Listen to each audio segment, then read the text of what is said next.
ಮಹೇಶ್ ಶೆಟ್ಟಿ ತಿಮ್ರೋಡಿ ಬ್ರಹ್ಮಾವರ ಪೊಲೀಸರು ಬಂದು ಕರ್ಕೊಂಡು ಹೋದ್ರಲ್ಲ ಬೆಳಗ್ಗೆ, ಅದರ ಹಿಂದಿನ ರಾತ್ರಿ ಆದಂಥ ಘಟನೆ ಅದು ತಿಮ್ರೋಡಿ ಮನೆಯಲ್ಲಿ. ಇನ್ನೊಂದು ವಿಡಿಯೋ ಮಾಡ್ತೀವಿ ಅಂತ ಆ ವಿಡಿಯೋದಲ್ಲಿ ಅಣ್ಣಪ್ಪನ್ನೇ ತಗೊಂಬಂದ್ಬಿಟ್ರು. ವೀರೇಂದ್ರ ಹೆಗಡೆ ಅವರಿಗೆ ಚಾಲೆಂಜ್ ಹಾಕ್ಸಕ್ಕೆ ಹೊರಟಿದ್ರು ಚಿನ್ನಯ್ಯನ ಮೂಲಕ. ಚಿನ್ನಯ್ಯ ಅಂದ ಇದು ಒಂದು ಕೆಲಸ ಆಗಲ್ಲ ನನ್ನ ಹತ್ರ. ಹೇಳ್ತೀನಿ, ವಿವರಗಳನ್ನು ಗೊತ್ತಾಗುತ್ತೆ ನಿಮಗೆ, ಹೇಳ್ತೀನಿ. ಇವತ್ತು ನೆನ್ನೆ ಬಂದಿದ್ದಿದ್ದು ಒಂದು ಯೂಟ್ಯೂಬ್ ಚಾನಲ್ಗೆ ಕೊಟ್ಟಿರುವಂಥ ಸಂದರ್ಶನ. ಈ ಸಂದರ್ಶನದ ಅಂಶಗಳು ಇದೇ ಚಿನ್ನಯ್ಯ, ಇನ್ನೂ ಚಿನ್ನಯ್ಯ ಅನ್ನೋದು ಹೊರ ಜಗತ್ತಿಗೆ ಗೊತ್ತಾಗದೇ ಇದ್ದಾಗ ಇಂಡಿಯಾ ಟುಡೇ ಕೊಟ್ಟಂಥ ಸಂದರ್ಶನ. ಎರಡರಲ್ಲಿನ ಫ್ಯಾಕ್ಚುಯಲ್ ಡಿಫ್ರೆನ್ಸ್ ಅಷ್ಟೇ ನಿಮ್ಮ ಎದುರಿಗೆ ತಂದಿದ್ದೀವಿ. ಅದರಲ್ಲಿ ಹಿಂಗಂತಾನೆ, ಇದರಲ್ಲಿ ಹಂಗಂತಾನೆ ಅಂತ ಫ್ಯಾಕ್ಚುಯಲ್ ಡಿಫ್ರೆನ್ಸಸ್ ಅಷ್ಟೇ. ಯೂಟ್ಯೂಬ್ ಸಂದರ್ಶನದಲ್ಲಿ ನಾನು ಒಬ್ಬನೇ ಹೆಣ ಹೂತಿದ್ದು ಅಂತ ಅನಿತಾ, ನಾನು ಒಬ್ಬನೇ ಹುಳ್ತಾ ಇದ್ದೆ ಹೆಣನ ಅಂತ. ಇಂಡಿಯಾ ಟುಡೇನಲ್ಲಿ 5-6 ಜನ ಸೇರ್ಕೊಂಡು ಹುಳ್ತಾ ಇದ್ವಿ ಅಂತಾನೆ.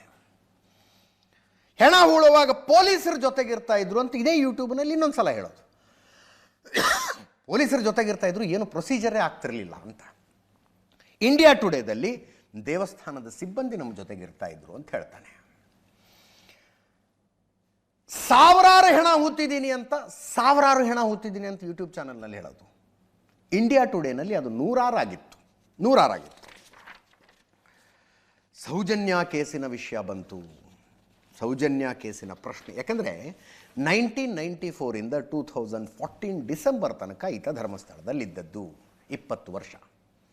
ಸೌಜನ್ಯ ಪ್ರಕರಣ 2012ರಲ್ಲಾಗಿತ್ತು. ಈತ ಧರ್ಮಸ್ಥಳವನ್ನು ಬಿಟ್ಟು ಹೋಗಿದ್ದು ಅಂತ ಹೇಳ್ತಾ ಇಲ್ಲ ನಾನು.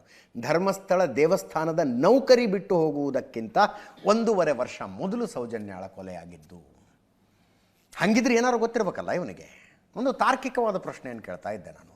ಇವನು ಅತ್ಯಾಚಾರಕ್ಕೊಳಗಾಗಿ ಕೊಲೆಯಾದಂತಿದ್ದ ನೂರಾರು ಬಾಲಕಿಯರು, ಯುವತಿಯರು, ಮಹಿಳೆಯರ ಶವಗಳನ್ನು ಹೂತಿದ್ದೇ ನಿಜ ಆಗಿದ್ದರೆ, ಧರ್ಮಸ್ಥಳ ದೇವಸ್ಥಾನದವರ ಮಾತು ಕೇಳ್ಕೊಂಡು ಸೌಜನ್ಯಾಳ ಶವವನ್ನು ಹೂಳಿಸಿಬಿಡ್ತಾ ಇದ್ರು. ಇವ್ರದ್ದು ಆರೋಪ ಇದೆಯಲ್ಲ, ಸಂತೋಷ್ ರಾವ್ ಅಲ್ಲ, ಅದನ್ನ ಬೇರೆಯವರು ಮಾಡಿದ್ದಾರೆ, ವೀರೇಂದ್ರ ಹೆಗ್ಗಡೆ ಅವರ ತಮ್ಮನ ಮಗ ನಿಶ್ಚಲ್ ಜೈನ್ ಮಾಡಿದ್ದಾನೆ, ಆ ಥರದ ಆರೋಪ ಇದೆಯಲ್ಲ, ಇದೊಂದು ಶವ ಹೂಳಿಸ್ಬಿಡ್ತಿದ್ರಲ್ವಾ ಅನ್ನೋದು ನನ್ನ ಮನಸ್ಸಿನಲ್ಲಿ ಮೂಡಿದ್ದ ಪ್ರಶ್ನೆ. ಅದು ಸೌಜನ್ಯಾಳ ವಿಷಯವನ್ನು ಎರಡೂ ಚಾನಲ್ಗೂ ಮಾತಾಡಿರೋದು ಎರಡು ರೀತಿಯಲ್ಲಿದೆ.